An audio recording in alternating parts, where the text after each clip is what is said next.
What's going on, guys? Fun with Knives back again.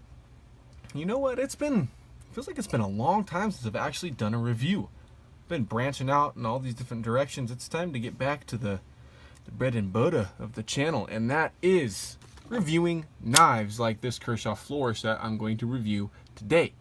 This is, as a lot of you may put it, another speed safe budget Kershaw, but I think it's got a whole lot going for it and a couple of hindrances that might make you guys look elsewhere. Now let's get a look at those.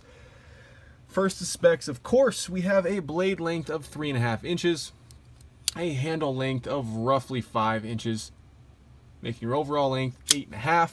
Just in my favorite size category, a blade thickness of only 0.11 inches, so fairly thin blade stock on this one, and a handle thickness of 0.52.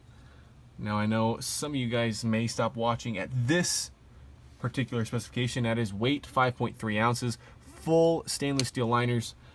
It is a liner lock, but a little heavy for its size, maybe a little unnecessarily heavy, but definitely not a bow anchor. It's not gonna drag your pants down as you wear it. So, or carry it rather. Wow, it's been a while, guys. Bear with me. This, of course, does have 8CR13 MOV blade steel. Model number is 3935. Kai patented on that side, and then Kershaw Speed Safe here. I do like the blade a lot on this model. I'll tell you that right out of the gate. See, there's a little tape residue for some boxes I was actually just cutting down. We got a black wash on the grind inside of this little fuller here. Basically everywhere but this little portion of flat. I don't know if I can actually show you guys that. There it is. There's a little bit of satin there where the shiny parts are. So a cool two-tone. I think this fuller here, or whatever this is really just for aesthetic flair, but it does identify the flourish a little bit. But really what I like about the blade is its shape and its grind. This has got a nice kind of 3/4 length or width hollow grind, and it's really thin behind the edge, making this knife excellent for slicing. I've used it for a lot of food prep, and overall it's just a good EDC blade. I mean, if you just look at the blade itself. Now, I like the length of it. Obviously, the plunge grind here is all messed up. This is way thick right here. I mean, this is not even that pokey or anything. They should have done that sharpening choil a little bit better. But on a budget knife, I won't complain too much. Starting from fairly thin blade stock, I like the blade a lot on this model. Now, let's go to deployment, and that is flipper tab. There's some jimping on there, if I can get it to focus on that. Speed safe mechanism, you guys know all about that. Assisted opening. Action is pretty snappy. Lockup's solid. Do it over and over just to show you guys what it looks like. Now, this little fuller can serve as an opening device with your thumb there. It's not exactly easy, but it's not hard, and you can actually flick it with your middle finger from the back. That is a little bit difficult if you don't have really any nails to show. Now, I would have rather them not put this in, continue the hollow grind up, and had a super slicer blade, but that's just me. So deployment, pretty average. You have a liner lock here. Again, full stainless steel liners, and these do look like they have a stone wash on them, but as you can see, they are not skeletonized, and that's where the majority of your weight is coming from with this model. Now you can see here, pretty solid lockup. Actually very solid. I mean, it's one of the better feeling liner locks I think I have in my collection. And it performs like that just about every time. I haven't had to adjust this pivot, tighten it, or loosen it. I mean, it's just kind of working. So as an EDC knife, I think that liner lock is plenty strong. Now, overall, this review so far has seemed fairly positive, and it is, until we get to the handle and the clip for that matter, and that's where the flourish kind of loses me. Now, this is something Kershaw did on a few models this year, is put this very, very kind of peel ply thin layer of carbon fiber atop G10 on some of their handles. And this is real carbon fiber from my understanding. It's just like a couple of microns thick. I mean, it's barely there. It is glossy, there's no texture to it. It's just kind of like a carbon fiber sticker. That's what I think.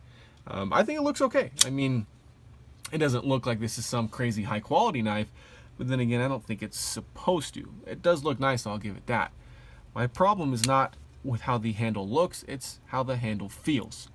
Now, from a silhouette standpoint, if you will, the shape of this handle is very ergonomic. You can have two kind of finger choils here for your first and your middle finger. The other two just kind of lie right there. The handle's nice and wide, which is not as good for your pocket, better for your hand. As I should really patent this saying, because I know a lot of reviewers say something like this, but I think the better the knife is in the pocket, the worse it is in your hand. Now, the more you use your knife, I think you need to have a more ergonomic knife. And the less you use it, you should probably have something that just nestles itself better in the pocket. That's just me.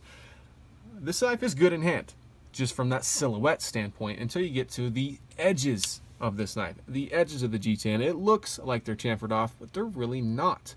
In fact, they're not quite at a 90-degree angle, but they are sharp. And not so sharp it's, ow, I cut myself. It's sharp as in uncomfortable when you had to do some sort of harder cutting.